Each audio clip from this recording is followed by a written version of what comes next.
Snoop Dogg has occasionally claimed that he played a key role in bringing Tupac to Death Row Records, but the truth behind that story is more complex.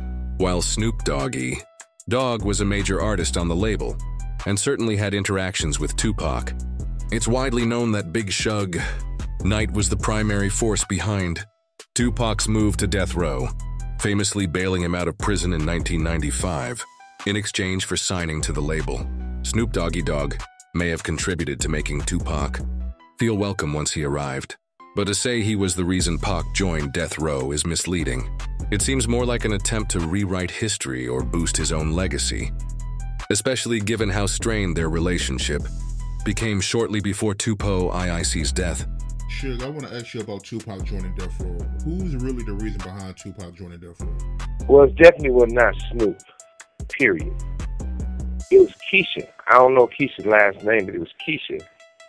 And Keisha's the one that saved Tupac's life. Reason why I say that, because that woman would call my office every fucking day. I'm Tupac's wife. I need to talk to Suge Knight. I'm Tupac's wife. I need to talk to Mr. Knight. And everybody would laugh and make fun of it. So when I walk in the office, I see all these motherfuckers laughing. What's up? Oh, this stupid bitch saying she Tupac's wife. And I said, whoa, hold on. You trying to tell me somebody calling for Tupac saying they his wife and y'all think it's funny? So I tell you what, the next time she call and y'all don't get me on the phone, I'm firing motherfuckers. So she called and she was like, Tupac said you the one person can help him. He needs you to come sing. I'm his wife, we got married. So I said, well look, before I say anything, give me a little time to get in front of a lawyer and call me. And we'll talk. She called, I gave her my cell number. She called me. I'm talking to the lawyer. I'm on house arrest, I'm on house arrest, by the way, with an anchor bracelet on. I'm asking, could he get me in there to see Tupac, like we normally do, which is David Kenner. He said, yeah. He said, but if they catch your anchor bracelet, you going to jail. I said, that's a chance I got to take. So it was all Keisha. But I did have a conversation with Snoop, but you got to realize one thing. Snoop was a little brother, too. I said, hey, I'm going to visit Tupac. After I visit Tupac, and I decided to get Tupac out and put him on Death Row, I told everybody, I'm going to put Tupac on Death Row. Everybody was cool with that. So it wasn't no bad blood or no weirdo shit. It was all Keisha. But the crazy thing about it, David Kenner was the only lawyer willing to take a risk. When I went to go see fucking Mike in prison, shit, David Kenner gave me a fake ID and got me in there. When he was going to see Mike in prison, there was a guy named Dre, that him and Andre was good friends. They used to take him to go visit Mike and with a birth certificate like that. He was 16, 17 years old, and the motherfucker was damn near 30. So we did things that help our people. And I said this before, shit, I saved Andre's life. When Mike set up a lick for the other Dre, along with Andre, to go rob these Mexican dudes and steal their cocaine, I told Andre, don't do it. He said, man, the only thing I got to do is carry the money. He gonna rob them, he gonna carry the drugs. I said, you run in there with those, some real Southsiders, there's gonna be some dead motherfuckers. He said, I'm not going inside, I'm just gonna wait outside and carry the money. The other Dre going that motherfucker, they knock his ass down. Dre called me panicking. I hear gunshots, what do I do? Nigga, drive around the corner, some motherfucker will keep driving, I'll meet you. I had to go meet his scary ass and say, follow me all the way back. I said, the police could have came and caught him from trying to rob somebody. They'd have gave you the body, idiot. So a lot of things we did was to help each other. And we had a tight bond. So Keisha was the one contact me with Tupac. It was not to come on death row.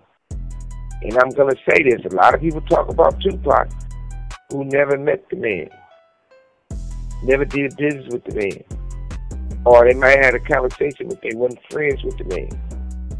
Let's not put Tupac's name in vain. Tupac still today, the best of all times. And he did sacrifice a lot. And all the motherfuckers who participated in his downfall, I'm not going to be the asshole that I used to be and put that recorder out there, Snoop. I'm not going to be like everybody else. I got this. I'm going to play it. I'm not playing shit. You know what you said. I know what you said. You said it. And if I was really a fucked up motherfucker and played that, there'll be three things you can do. Go hang with Russell Simmons somewhere. Hope you're going to pick that one. I don't want you to go out backwards. You know, sleeping in the same bed. Kill yourself. Definitely wouldn't want you to do that one. Still got love for you. Or end up in this motherfucker where you definitely have to come holler. I don't want that. We spent too much money and worked too hard to make sure you didn't go to prison last time for life. But I will say this. I'm on some positive shit. Shout out to Snoop. Shout out to everyone in the industry. And let's get better. I'm sure it's nice. I'm out. But before you go, of course, you can't play the audio, but can you tell us what was said? Well, if I tell you what's on the recording, it's like playing that recording. And if I do that, I'll be putting handcuffs on Snoop. Now, I like dealing with you and having a conversation with you. But even as this guy is supposed to be an enemy of mine, I still would not, and will not, send him to prison or want to see him in prison. That's basically how that goes. So I couldn't tell you what all he said, but it's incriminating. It's regarding Tupac. He the only one knows the reason why Tupac's dead, more than me. And I was in the car with him. Just curious, right? When Tupac came to Death Row, who was affected by that? Like, who albums was pushed back? Everybody's. Tupac he cut the line. Everybody else was in line, lining up to come next. Tupac came and went front of the line. Not only did he go to the front of the line, he sucked all the starness out of every artist we had on Death Row. There used to be a time that we went somewhere, people were like, there go Andre. They wanted an autograph. There go Snoop. They wanted an autograph. The Dog Pound. Danny Boy. Joel, every fucking body.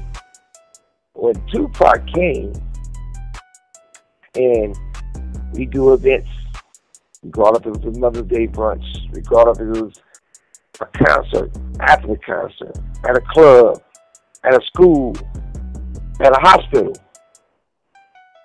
No matter who was there, who all got the limelight and the star quality of the reaction of the people, that changed. Once Tupac walks in, it's over. Tupac was so fucking famous. I remember taking Tupac to an R. Kelly concert. And this R. Kelly in his prime, before the little kids.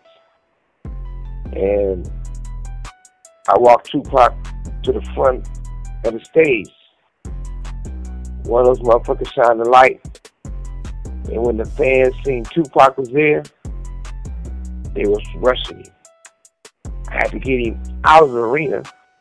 Once I got him out of there, it seemed like half of the concert left when Tupac left. At least pretty much all the bitches. So his light was so bright, I never seen nothing like it in my life. So I understand. This call and your telephone number will be monitored and recorded. Tupac and the other artists on Death Row, it turned to jealousy, and from jealousy to hate. So majority of the people clapped on Death Row when Tupac passed away. They didn't have that problem of him taking his shine no more. That's why we all talked about it. Not one person wanted to do a tribute record to Tupac.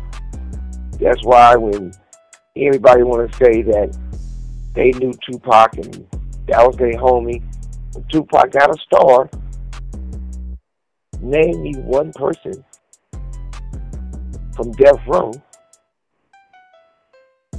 was there. I'm talking about the real Death Row, because some people wasn't really the real Death Row, and you know what that means. But Andre wasn't there, Snoop wasn't there, Gas wasn't there. We can go on. But why not? Why at the same time, I love how they did paid homage to Biggie. They did a song, Missing You. They performed that song, Missing You. Name one song they did for Tupac. Now when they need some attention, they'll stick on his name in vain. So therefore, instead of America's Most Wanted, Tupac was Death Row Most Hated. That's why when people go and says Tupac wanted to leave Death Row, that's not true. Tupac did want to shake the people on Death Row. He told me 1,000 times, he'd been in my limo, look, you my manager, let's do these movies, let's do this, let's do that. I was gonna take him on tour with nothing but bitches and hand out chocolate tubes in the audience. At the same time, when Tupac did his first movie, he couldn't do the movie because there was no insurance company carrying it. We all know who put the $5 million before he was able to do that movie. Tupac is a great man. Still a great man. And if Tupac was here, that'd be the one person from line for me to get out of prison. Right now, seems like no one cares, like jealousy took over. And the slave masters got niggas back being slaves. You even got a black slave master, dressing like the slave masters. Enough said.